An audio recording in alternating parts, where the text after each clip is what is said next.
오늘 하나님께서 여러분들 마음 가운데 치유와 회복을 주시기를 주님의 이름으로 소망합니다. 그리고 담대함이 생길 수 있기를 간절히 소망합니다. 이 자리에 오신 분들이나 또 생중계를 통해서 가정에서 예배를 드리시는 분들이나 오늘 저희들에게 필요한 것은 바로 성령 하나님으로 말미암아 주어지는 마음의 평안과 기쁨과 담대함인 줄 믿습니다. 그래서 예배를 드리는 장소에는요, 늘 언제나 기쁨이 넘쳐야 되겠죠. 그래서 이렇게 부분적으로 예배를 드리지만 오늘 이 시간을 통해서 하나님이 영광 받으시고 기쁨을 우리들에게 반드시 허락하여 주실 줄 믿습니다. 아멘. 여러분, 사탄은요, 끊임없이 성도들을 공격하고 교회를 공격합니다. 여러분, 지난 한 주간에도 이 사단의 공격을 우리는 또 우리 삶의 자리에서 또 받으면서 그렇게 여러분들이 이기며 그렇게 살아오셨을 것입니다.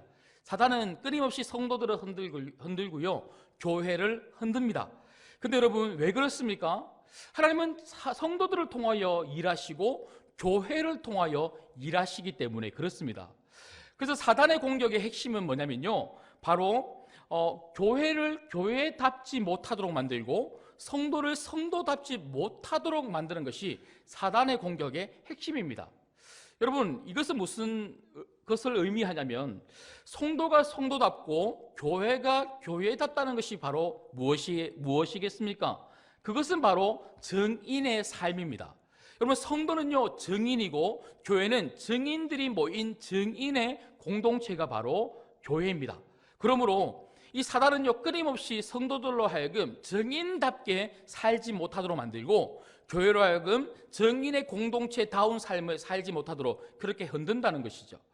여러분, 지난 몇 주간 저희가 말씀을 통하여 살펴봤던 것처럼 여러분, 이 사도 베드로를 포함한 사도들이 공회로 잡혀갔죠. 그리고 그들을 위협하고 협박하면서 결국 그 공회에 있었던 제사장들과 서기관들이 그 사도들로 하여금 무엇을 못하게 했습니까? 그것은 바로 예수님을 전하지 못하도록 만들었다는 것이죠. 정인이 무엇입니까? 정인은 말하는 사람이거든요. 예수님을 말하지 말라는 거죠. 이 사단의 공격의 핵심은 뭐냐면요, 우리 입을 막아버리는 거예요. 예수님을 전하지 못하도록, 교회가 예수님을 드러내지 못하도록 자꾸 막아버린다는 것이죠. 그럼에도 불구하고 여러분, 이 사도들 포함해서 이 초대교회 성도들은요, 그런 협박과 위협이 있었음에도 불구하고 결코 꺾이지 않았습니다.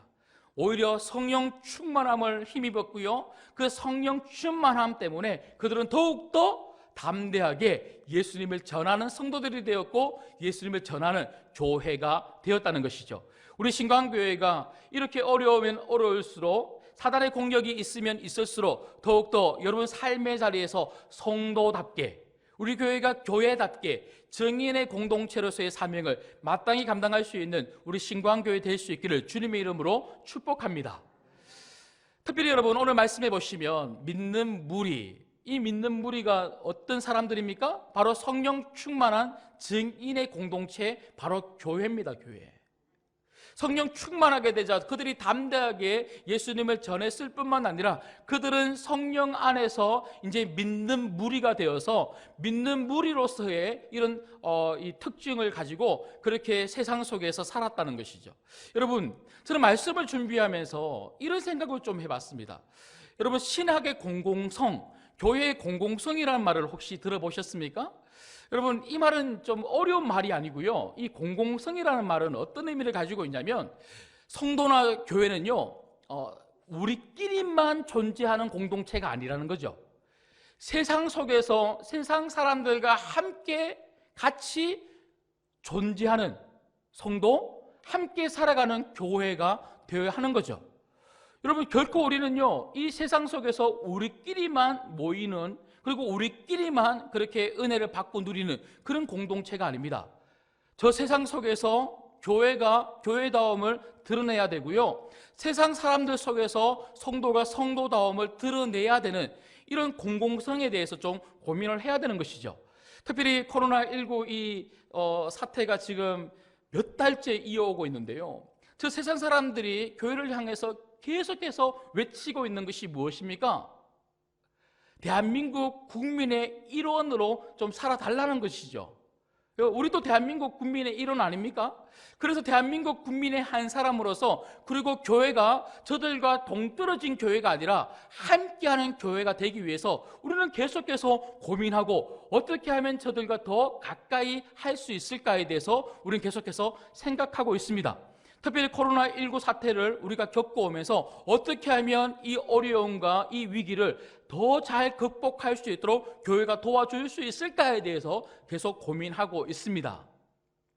근데 여러분, 그럼에도 불구하고 저는 말씀을 준비하면서 단지 교회가 그냥 세상 사람들이 이야기하는 것에 잘 협조하는 것이 교회의 공공성인가, 이 신학적 공공성이 그런 것을 이야기하는가, 어떤 물질을 가지고 많이 도와주고, 아니면 세상에 있는 수많은 사람들이 이 교회를 향해서 너희들이 이렇게 했으면 좋겠고 교회가 이렇게 좀 도와주면 좋겠다고 해서 우리가 단지 그들의 요구대로 우리가 잘 따라주는 것이 바로 교회의 공공성일까? 저는 굉장히 많은 고민들을 했었습니다. 특별히 요즘 보면요, 이 교회의 공공성, 신학의 공공성에 대해서 굉장히 많은 책들이 지금 나오고 있습니다. 근데 제가 이 사도행전을 설교를 1월 넷째 주부터인가 제가 아마 설교를 한 걸로 기억이 되는데요, 이 올해 초부터 이 사도행전을 여러분들에게 설교를 하기로 결정하고 이렇게 시작을 하면서는요, 사실 제 설교의 어떤 방향이나 주제가 이런 방향과 주제는 아니었습니다. 근데 이상하게 이런 코로나19 사태가 이렇게 퍼지면서 제 설교의 이 방향이 조금씩 바꾸어지는 거예요.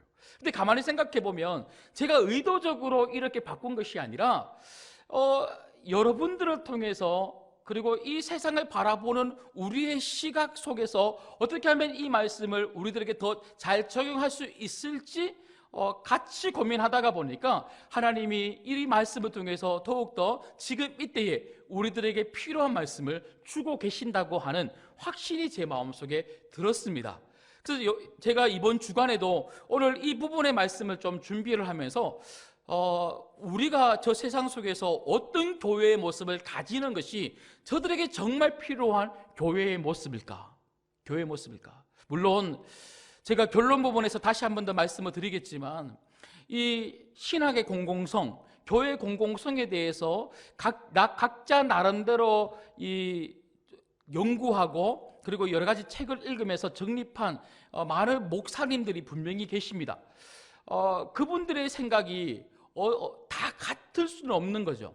하지만 적어도 제가 여러분들의 담임 목사인 제가 가지고 있는 생각들을 가지고 이 말씀을 토대로 해서 우리가 세상 속에서 어떤 모습을 가지고 빛과 소금의 역할들을 감당하고, 이 교회가 그리고 성도들이 어떤 모습을 가지고 세상 속에 있어야 될지 오늘 이 말씀을 통해서 몇 가지 살펴보려고 하는 것입니다. 특별히 여러분, 믿는 무리들의 공동체, 믿음의 사람들은 어떤 모습을 가지고 저 세상 속에 있어야 할까요? 첫 번째는요, 믿는 무리의 공동체는 하나 되는 공동체의 모습을 가지고 있어야 한다는 것입니다. 여러분, 우리 신광교회는 하나 되는 모습을 가지고 저 세상 속에 보여줄 수 있어야 되는 줄 믿습니다. 오늘 말씀을 보시면 32절 말씀을 한번 보십시오. 자, 32절 말씀을 같이 한번 읽어보겠습니다. 시작. 믿는 무리가 한 마음과 한 뜻이 되어 모든 물건을 서로 통용하고 자기 재물을 조금이라도 자기 것이라 하는 이가 하나도 없더라. 여러분, 여기 보시면 초대교회의 강력한 특징 첫 번째는요, 다른 어떤 것도 아니었습니다. 그것은 바로 하나 되는 공동체였다는 거예요. 믿는 무리가 한 마음과 한 뜻이 되었다, 이렇게 기록을 하고 있더라고요. 여러분, 가만히 생각해 보십시오. 여러분, 세상은 하나 되는 곳일까요? 자꾸 갈등과 분열이 일어나는 곳일까요? 여러분, 세상을 가만히 보면요, 세상의 특징은 하나 아닙니다. 여러분, 아무리 하나를 외쳐도 세상 사람들은요, 기본적으로 하나 될 수 없는 그런 사회 속에서 살아갈 수밖에 없는 거예요. 왜 그렇습니까? 끊임없는 자기 본성을 가지고 자기 본성대로 살아가는 사람들은요, 결코 하나 될 수가 없는 거죠. 여러분, 우리나라만 봐도 그렇지 않습니까? 여러분, 우리나라 대한민국의 현 상황을 한번 보십시오. 뉴스를 틀어보면요, 조금 있으면 이제 총선이 다가오는데 여와 야가 하나 된 적이 있습니까, 없습니까? 예. 예, 뉴스를 보면요, 여와 야가 자꾸만 싸워요. 여러분들이 정치적 성향이 어떤 성향을 가지고 있는지 모르겠습니다. 여러분들은 누구를, 어느 당을 지지하는지는 모르겠습니다.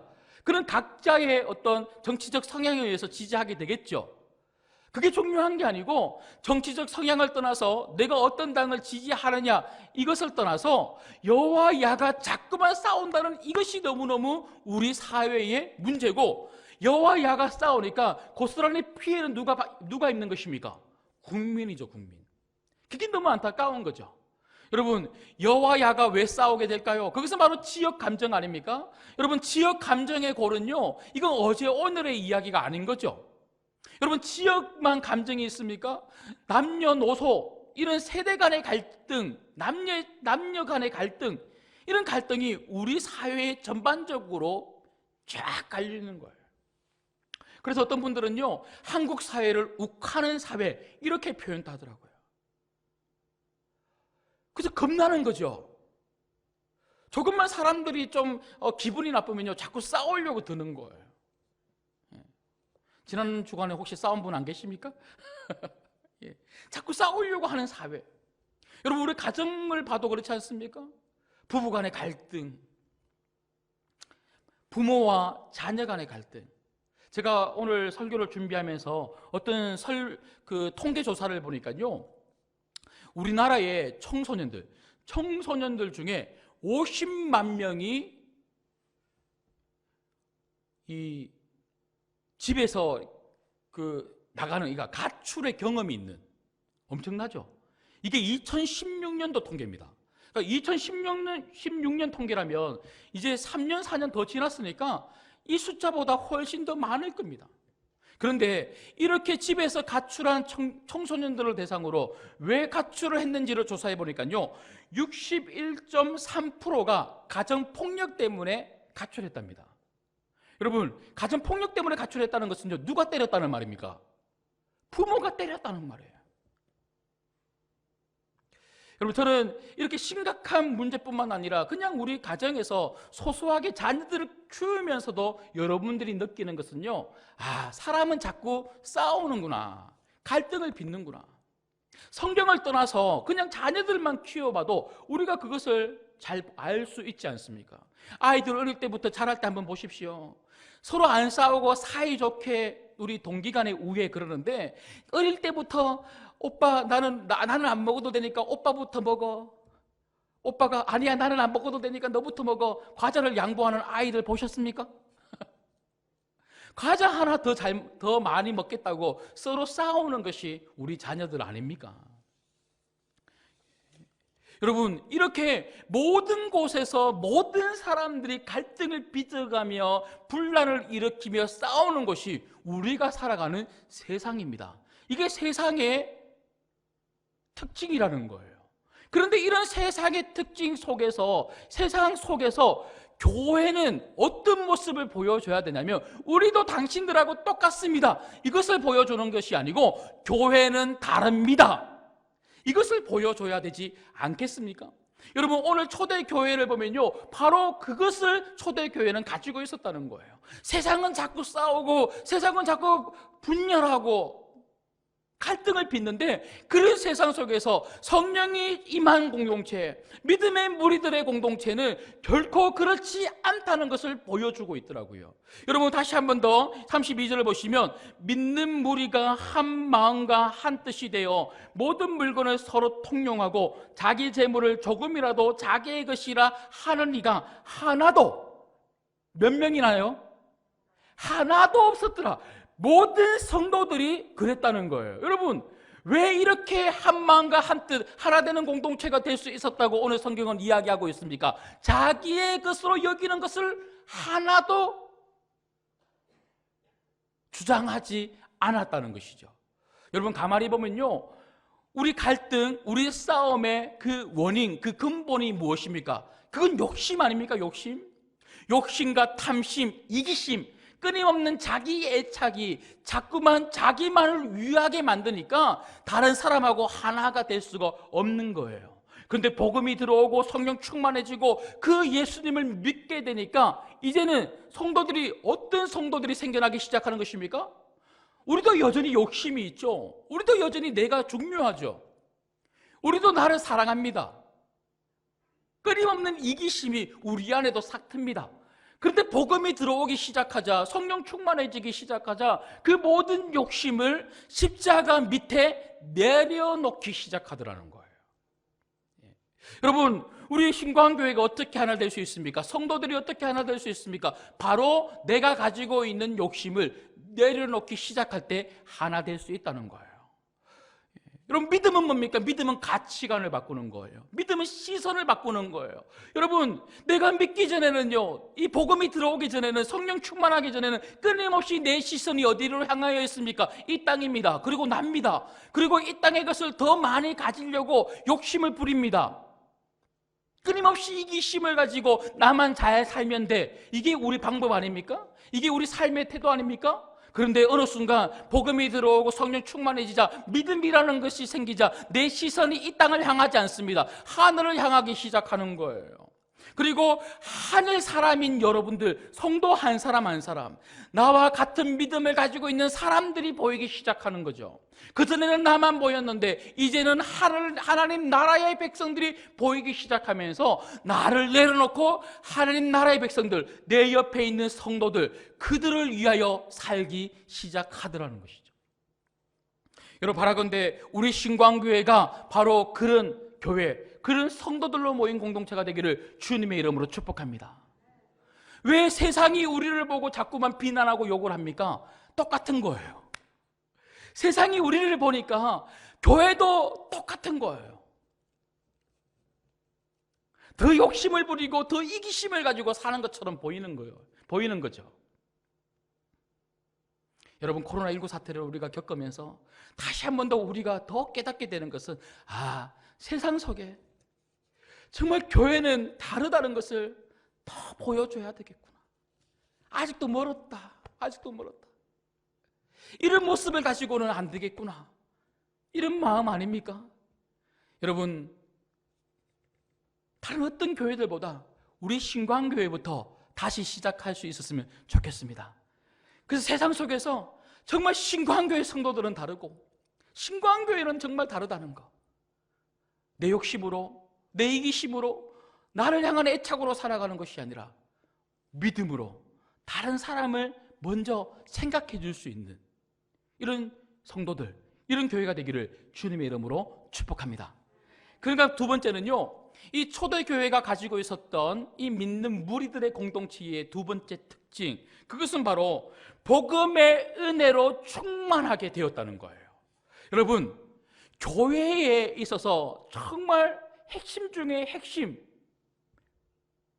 그것은 무엇입니까? 교회가 가지고 있어야 될 핵심 중에 핵심은 바로 복음입니다. 복음. 그래서 기독교의 핵심은 복음을 빼고는 말할 수가 없는 거죠. 여러분, 교회의 복음을 빼보십시오. 교회는 더 이상 교회가 아닙니다. 하지만 교회의 복음이 넘치게 되면요, 이 복음으로 말미암아 성도들에게 은혜가 넘칠 수밖에 없는 거죠.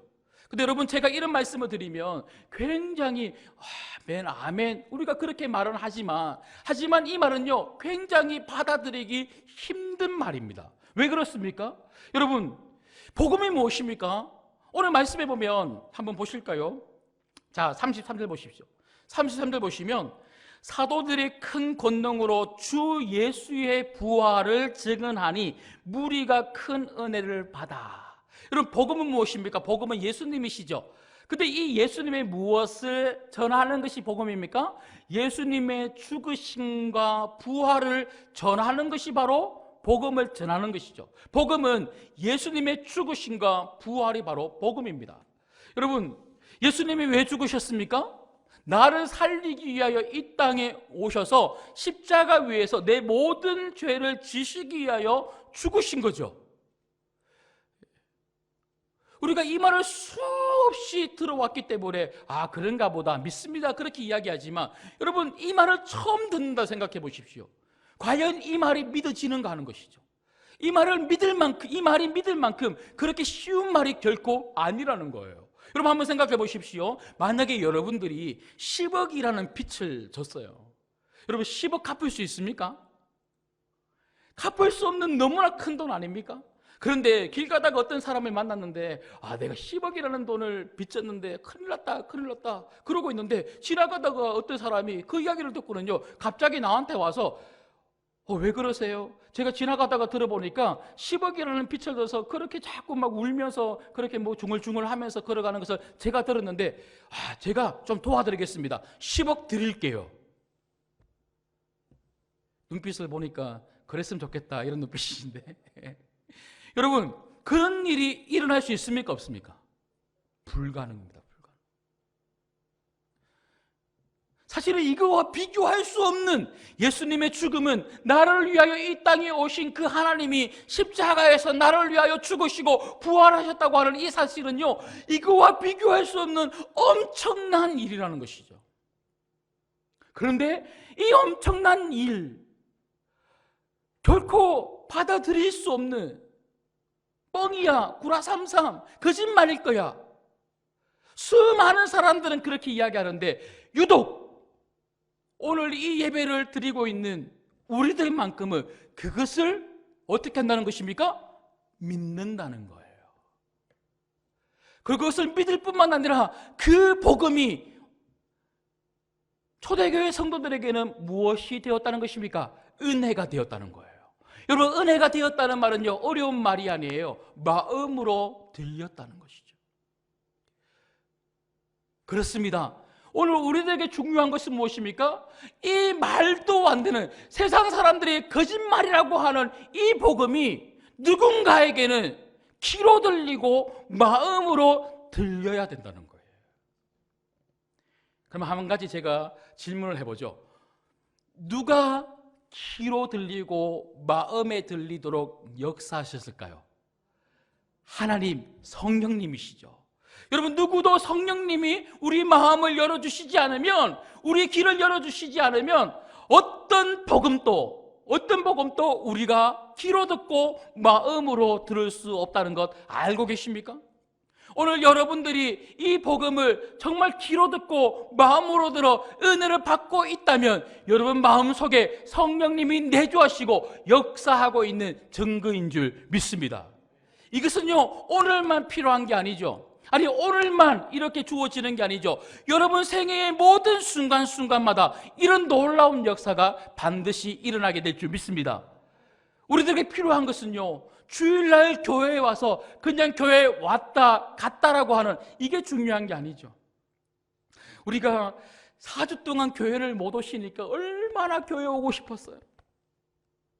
근데 오늘 이렇게 오신 분들은 드디어 5주 만에 교회 왔다 이게 아닙니다. 인터넷으로 예배를 드리시는 분들도 11시에 그래도 아이들 깨워서 우리 가족들이 함께 모여서 옹기종기 모여서 예배를 드렸다, 주일을 지켰다 이게 아닙니다. 오늘 여기서 예배를 드리든 인터넷을 통하여 각 가정에서 예배를 드리든 오늘 이 말씀이 내 귀로 들리고 마음에 들려 은혜를 받는 것이 더 중요한 것이죠. 그래서 여러분 초대교회 성도들은요 위협이 있었고 핍박이 있었고 고난이 있었고 협박이 있었음에도 불구하고 그들은 인상 쓰지 않는 거예요. 다 죽어갈 것처럼 큰일 났다 잡히면 이제 어떻게 하지, 큰일 났다 이러고 교회 온 게 아니에요. 왜 그렇습니까?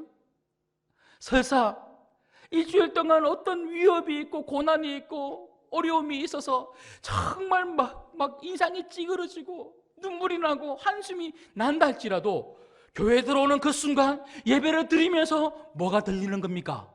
복음이 들리는 거예요. 복음이 딱 들리기 시작하면 내 마음에서부터 모든 문제가 해결되기 시작하고 나를 옥죄고 있었던 그 답답한 모든 마음들이 그 복음으로 말미암아 은혜로 가득 채워지게 될 줄 믿습니다. 그래서 중요한 게 뭐라고요? 복음을 들을 수 있어야 되는 거예요. 다음 한 주간에도 여러분 이 복음을 들을 수 있는 모든 성도님들 되시기를 주님의 이름으로 축복합니다. 답답하면 답답할수록, 문제가 있으면 있을수록 더 우리들에게 필요한 것이 있다면 바로 이 복음. 혹시라도 복음이 귀로는 들리는데 마음으로 안 들리는 성도들이 있다면 오늘 기도하셔야 되는 거예요. 하나님, 복음이 마음으로 들려 은혜가 되게 하여 주옵소서. 신앙생활 하면서 여러분 다른 어떤 것보다 정말 중요한 게 있다면 말씀을 들을 때에 은혜가 돼야 되는 거예요. 말씀을 듣고 은혜만 되면 이게 너무 신앙생활에 기쁨이 되고 활력이 되고 일주일 동안 살아갈 힘이 되는 거예요. 그래서 오늘 우리 장로님이 저를 위해서 기도해 주셨지만 정말 제가 우리 장로님의 기도처럼 정말 필요한 게 있다면 목사인 저부터 성령 충만함을 받는 것인 줄 믿습니다. 그래서 제가 준비한 원고대로 그냥 달달달 읽는 그런 목사가 아니라 성령의 주권적인 역사 가운데 하나님의 말씀을 가감없이 선언하고 선포할 수 있는, 그래서 성령이 사용하시는 말씀, 그 말씀이 될 수 있도록 저를 위해서 기도해 주시기를 주님의 이름으로 부탁드립니다. 마지막 세 번째는요, 오늘 이 초대교회 믿음의 공동체의 세 번째 특징은 바로 받은 은혜를 다른 사람들에게 흘려 보냈다는 것입니다. 교회는 결코 우리들만의 교회가 아닙니다.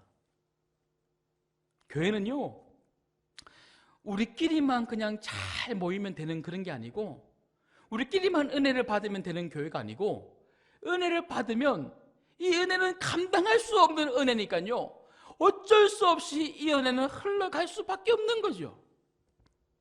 받은 은혜가 흘러갈 수 있도록 사용되는 통로가 되는 것, 이게 성도들에게, 이게 교회에 너무너무 중요한 것이죠. 여러분 사도행전 4장 34절 한번 보십시오. 34절 보시면요, 복음을 듣고 이 사람들이 은혜를 받게 되자 34절 보십시오.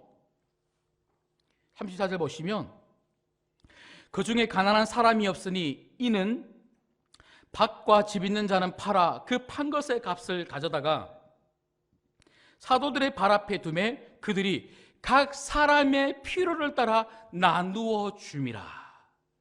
초대교회의 강력한 특징을, 그 은혜를 가지고 사람들의 필요에 따라서 그 은혜를 나누어 주기 시작했다는 거예요. 여러분, 물질이 있다고 나누어 줄 수 있습니까? 그냥 내가 부자라고 가난한 사람들에게 이 물질을 나누어 줄 수 있습니까? 오늘 이 말은 구제 열심히 해라, 봉사 열심히 해라, 그 말이 아닙니다. 여러분, 중요한 게 뭐라고요? 은혜입니다. 은혜를 받아야 내가 어떤 것을 가지고 있다 할지라도 내 것으로 여기지 아니하고 다른 사람을 살리는데 이것을 사용하더라는 거예요. 여러분들이 무엇을 가지고 있든, 하나님이 무엇을 주셨든, 여러분들이 복음으로 말미암아 은혜를 받으셔서 그 은혜를 가지고 다른 사람을 살리는데 여러분들이 가지고 있는 것을 사용할 수 있기를 주님의 이름으로 축복합니다. 여러분 다시 한 번 더 32절 보십시오. 33절 보십시오. 33절 보시면 그들이 큰 은혜를 받았다 이렇게 이야기하고 있는데, 근데 그 은혜가 무엇으로부터 주어졌냐면 바로 복음이라고 제가 말씀을 드렸습니다. 여러분, 복음이 뭐라고 말씀을 드렸습니까? 예수 그리스도의 부활입니다. 여러분, 예수 그리스도의 부활은요, 무엇이 전제가 돼야 부활이 있습니까? 죽음입니다. 죽음이 없이 어떻게 부활이 있어요? 이 말은 사도들이 그 성도들에게 예수 그리스도의 부활을 전했다는 것은요, 예수 그리스도의 죽음도 함께 전했다는 거예요. 여러분, 예수 그리스도의 죽음과 그 부활을 들었던 이 사람들, 여러분, 죽음이 뭡니까? 누구를 위해서 죽은 것이라고요? 나를 위해서 죽은 것. 누가요? 예수님이 나를 위해서 이 땅에 오셨고, 나를 위하여 죽으셨고, 나를 위하여 살아나셨고, 그 예수를 믿는 자들마다 영생을 얻는다고 하는 이 복음을 들었을 때에 그들 마음속에 무엇이 일어났겠습니까? 예수님이 나를 위하여 죽으셨던 것처럼 나도 누군가를 위해서, 옆에 있는 내 성도들을 위해서, 이 주변에 있는 이웃들을 위해서 나도 죽는 삶을 살아야지. 예수님이 죽으심으로 내가 살아났던 것처럼 나도 죽는 삶을 살아서, 나도 이 은혜를 흘려보내주는 삶을 살아서 누군가를 살려야지. 이 감당할 수 없는 이런 결단이 그들 마음 가운데 있었지 않겠습니까? 누군가 가지고 있는 사람들은 가지고 없는 사람들을 위해서, 연약한 사람들을 위해서 이것을 써야 됩니다. 사도들이 그렇게 외치고 말했기 때문에 그들이 쓴 것이 아니라, 복음이 들어오고 그 복음이 무엇인지를 깨닫기 시작하자, 예수님을 정말 만나기 시작하자, 예수님이 그러하셨던 삶을 나도 그렇게 살아야지라고 자연스럽게 그들의 삶 속에서 그 복음이 흘러갔다는 것이죠. 여러분, 그뿐만이 아닙니다.